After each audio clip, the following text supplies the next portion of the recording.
sorry, plug your ears, but Christy and Richard and the creative team, I wanted to ask how it felt to see one of our favorite characters be killed off by another author, what it felt like to hand it over, how it felt to write it, where it came from, that whole thing.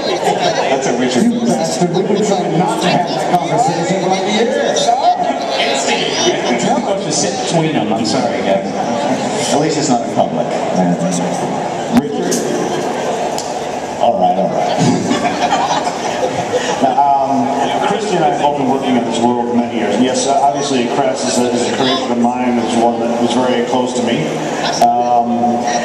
And it was discussed with me that they were going to be doing something like this. And when they told me that because of the way the storylines were going, that it would be invested, it was handled by Christy with her storyline. I had no problem with it. I have the greatest respect for all the things I've worked with them at this company, and the greatest respect for Christy, who has been kind of working side by side all this time with our books. So, yeah, would I like to have killed him myself? Yeah, there's always that part of it, you know. You gotta be honest, people appreciate that, I'm sure. The toughest call. But no, Christy did an excellent job, and I can say nothing but good about what she did in terms of writing. But I can say nothing good but good stuff. Yeah, I gotta be honest, that was one of the toughest phone calls I made. I remember like sitting and thinking about it for a second, like, oh, I gotta call Richard and let him know that we're killing Crassus. Oh, sorry about the language, by the way. Yeah.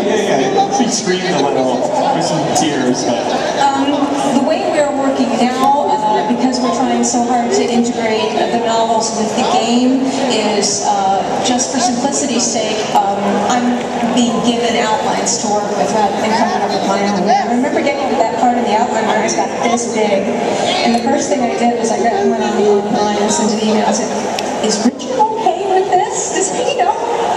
And it was a tremendous responsibility to give such a major character an exit worthy of all that he had done for Azeroth. And it was a little intimidating. I think that's the first time I've had to kill off anybody else's character. I'm very good at killing off my own. But the weight of it was there, and I wanted to make sure that he died a very noble death, and even more so than his death is what it did to Alex Raza. And that is a major thing in the book, is the pain that she went through and the loss of faith in herself and in everything, that despair that seizes you when a loved one is gone. And for me, almost more challenging was to, it's harder to go on, isn't it? It's harder to go on and continue almost than it is to pass. And so I really had a wonderful time working with all of the dragons, and I hope I did it justice. I did my best.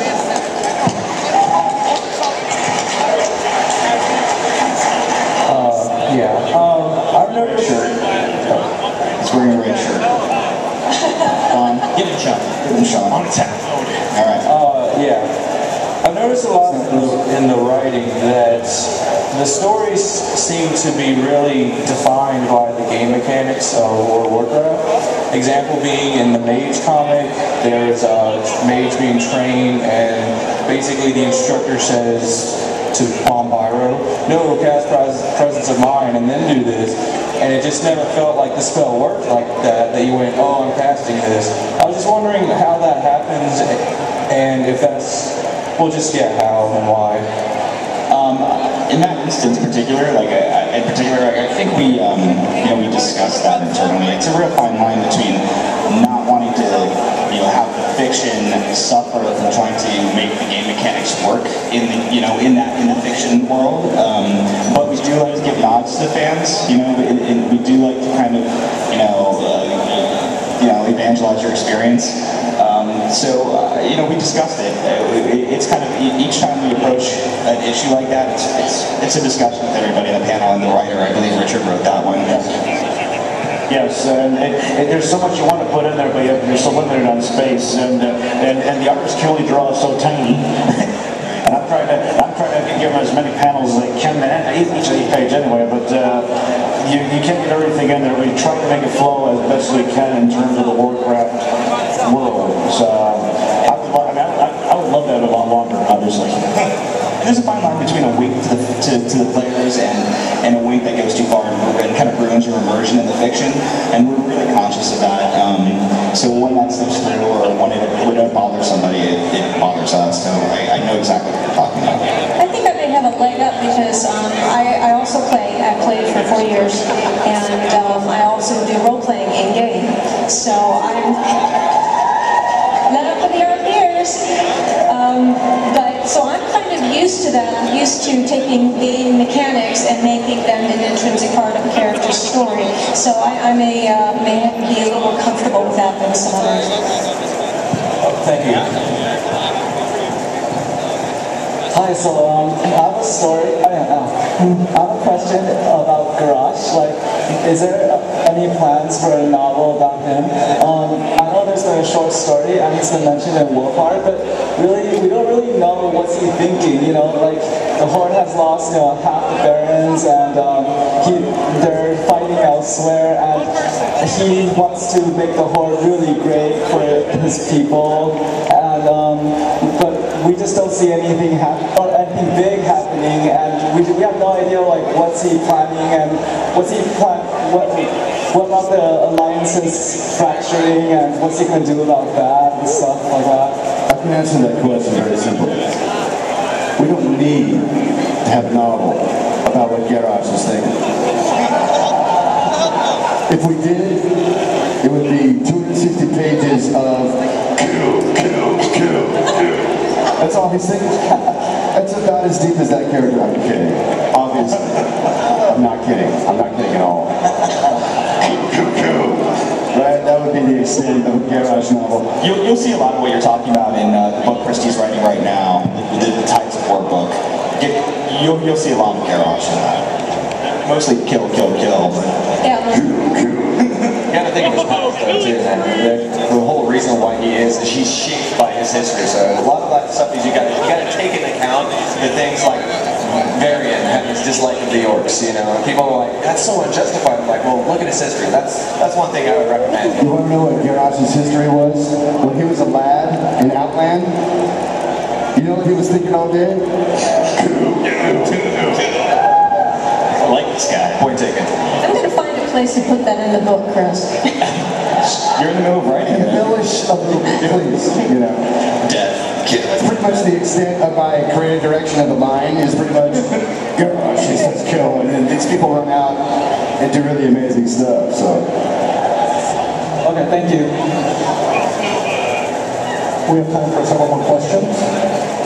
Just want to know a little bit about your thought process when you're thinking of, you have this really great story. How do you decide if it's going to be in-game or if it's going to be a novel or a comic book or a manga? How do you decide what medium fits your story the best?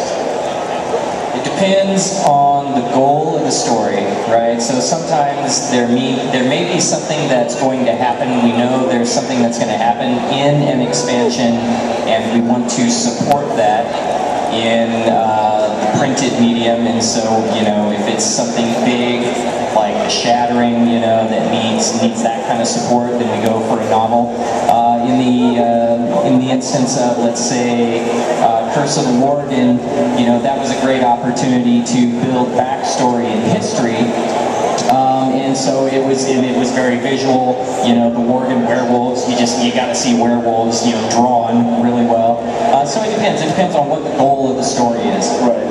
I'll be honest with you guys. A lot of the times, ideas are going to spark with the dev team, right? So in the instance of including the Worgen into the last expansion, guys like, at the time, Alex Aprasiabi, who was the lead quest designer at the time, came up with a lot of fiction. We'd sit down, we'd jam through the Worgen. We knew that they were based in Gilneas. We knew that there was some history of Gilneas since the time of Warcraft 3. So we walked through the storyline, and he would identify very quickly what component of it he thought would make really compelling gameplay.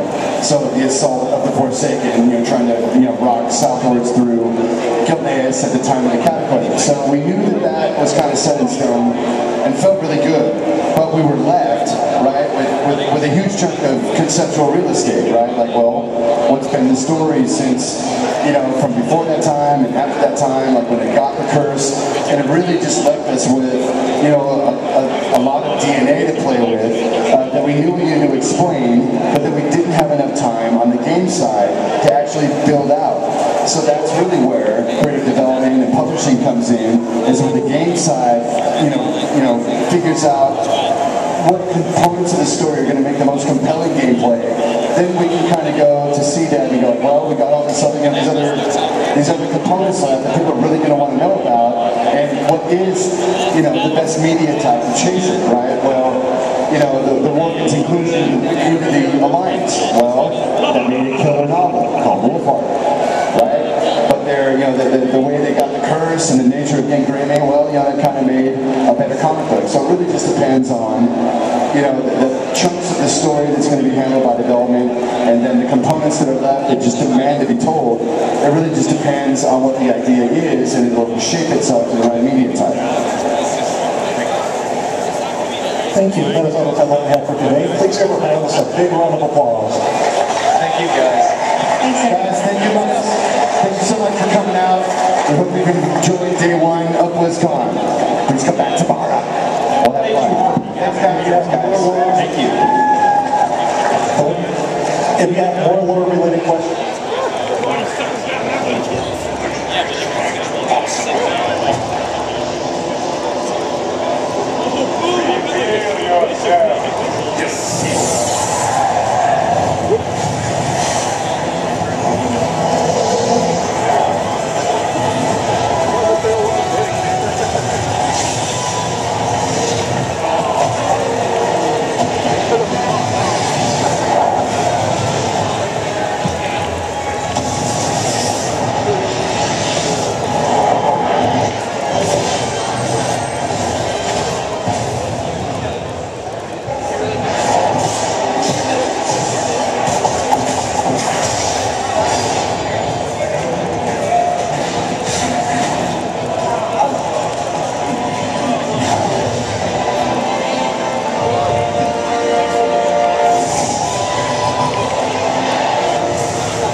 Are they all witch doctors?